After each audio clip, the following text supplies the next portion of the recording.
Hello class 10. Starting with today's video, we are going to discuss some essential components that we use in household wirings. Okay. Now, looking at the further reduced syllabus, we need not discuss about how the wirings are done. Okay. We only need to discuss about some very important components that we use in household wirings. And of course, the component that we are going to discuss about today is something called a fuse. But before we jump into this, okay, let us get a basic idea of how electricity is transferred from a power station. Okay, now from a power station through the various different poles, okay, what happens is we basically get two lines coming from the power station. So one line or one wire is something called the live wire, which is actually carrying the current. It is called live, L-I-V-E, live, or also called phase wire. Some people also call it phase wire. So live wire or the phase wire is the wire which carries the current, remember. Okay, and neutral wire, there is no current flowing through the neutral wire. Okay. Initially, there is no current flowing through the neutral wire. When current flows through the neutral wire, we will talk about that. But initially, there is no current flowing through the neutral wire, remember, when it comes from the power station. So, from this portion is our house. So, the live wire and the neutral wire coming from the power station, of course, has entered our house. So, first of all, it's connected to the kilowatt hour meter. The electric meter, actually called the kilowatt hour meter, which measures the amount of electrical energy that we consume. Okay, so in every house we will see an electric meter or kilowatt hour meter. These days we have the digital one. Now from the kilowatt hour meter we have the main switch of the house connected. Every house will have a main switch such that you turn off the switch, okay, main switch, then there will be no current or electricity in the house. So we have the main switch, and from the main switch, of course, it goes to the different rooms. Okay, so this is the basic picture, remember.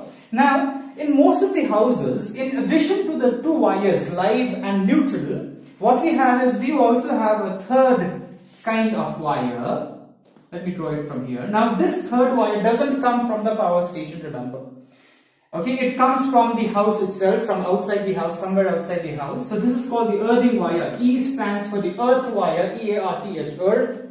Let me write. N stands for neutral. Initially no current flows through the neutral wire, remember. There is current all the while flowing through the live wire. And then we have the earthing or the earth wire simply. It's also called the earthing. We will study about, earthing in the videos or classes to follow. But for now, do understand, in most of the houses, we also have a third wire running, which is called the earth wire. So we also have the earth wire, which also goes to the various different rooms. Okay, so this is a neutral wire, this is the earth wire. But without the earth wire also you can get electricity, in the house. Earth wire is actually for safety. Like I said, we will discuss about earth wire in the videos or classes to follow. Okay, because in some houses, remember, there is no earth connection in some houses. But there is always, these two, it has to be there. It's essential for electricity to be there. In the house, you have to have a live and a neutral wire. If you don't have earth wire, it will serve the purpose. You will get, electricity, and you will get to watch your favorite, shows and movies also. But, like I said, earth wire is not essential, but earth wire is for safety. But these two, live and neutral wire, it has to be there, remember. Okay. So this is the basic picture. And therefore, let us jump to the electrical component, a very, very important one that we are going to talk about today, which is called the fuse wire. Now, like you see written over here, fuse wire is a safety device, remember. It is a safety device which basically, looking at its constituent, so to say, it is made up of an alloy of lead and tin. Now, what happens is when you make an alloy of lead and tin, what happens is this alloy or a wire made up of this alloy of lead and tin will have high value of resistance such that it, opposes the flow of current, so to say, and it has low melting point. So if it has low melting point, what happens is, if a high value of current flows, then we've seen Joule's law of heating I had spoken about, okay, although it's not there in the syllabus. Joule's law of heating tells us that the heat generated in an electrical circuit is given by I squared RT, where I is the current, R is the resistance of the circuit, T is the time for which the current flows. So more is the current flowing, more is the heat generated, remember. So therefore, if somehow, say for example, a high value of current flows in the circuit, so that high value of current is going to generate a lot of heat. So since the fuse wire has a low value of melting point, because of the high amount of heat generated due to passage of high value of current, this fuse wire melts and eventually it breaks the circuit. And thereby what happens is, since it breaks the circuit, so no longer current is flowing in the circuit, and thereby it saves or safeguards the circuit and the house or the electrical appliance connected to the fuse from being damaged due to passage of high value of current. Therefore it is called a safety device, remember, and hence we've written, which is used in a circuit to limit the flow of electric current in the circuit.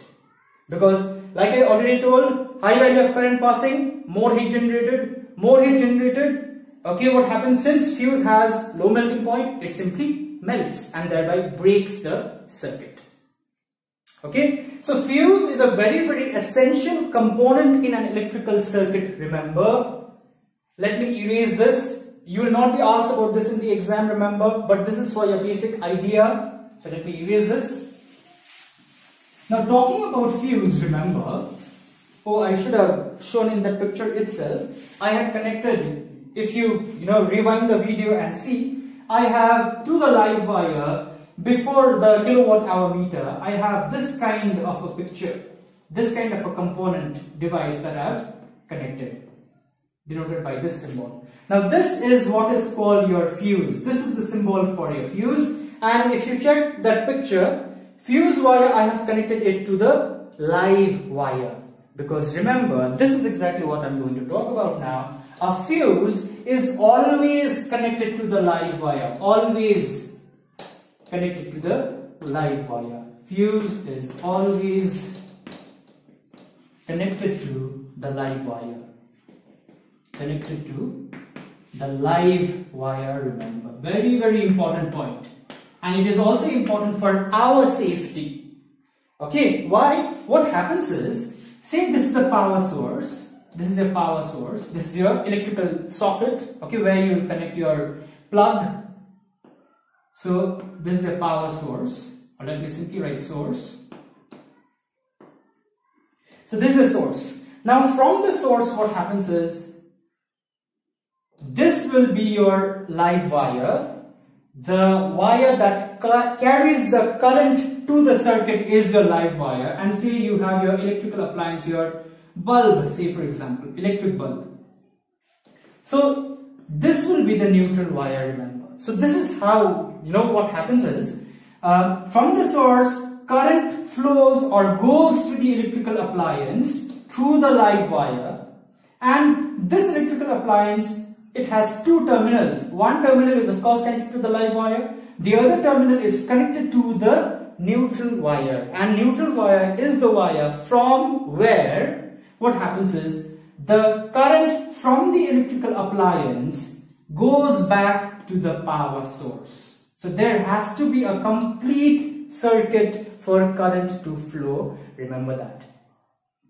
Okay, so this will be a neutral wire, this will be a live wire. Now if you check any connection, at home, if you check any connection, say for example a simple connection to an electrical bulb, you will see two wires, at least two wires.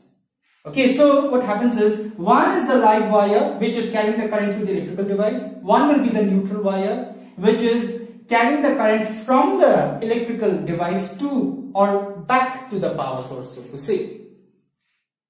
Now I'm saying fuse has to be always connected to the live wire. Now you will be asked, why is the fuse, or to which wire is the fuse to be connected? You have to say live wire. If you're asked why, then that is because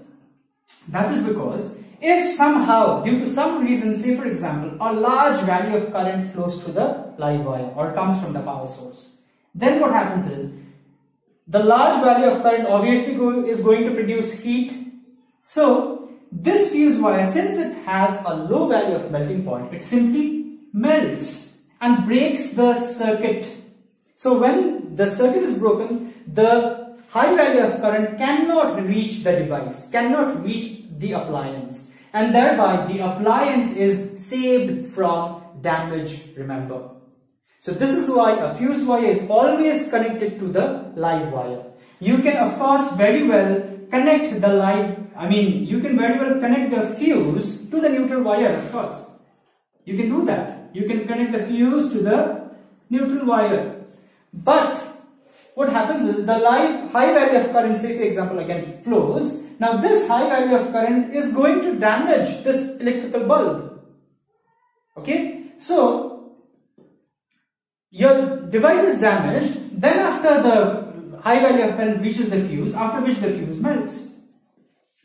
But your fuse is not serving the purpose now. Although the circuit is broken, but your device is already damaged. So it's like the fuse is not serving the purpose. Therefore remember, fuse is to be always connected to the live wire, and thereby it saves the electrical appliance from being or getting damaged. So this is the reason we use the fuse always, or we connect the fuse always to the live wire.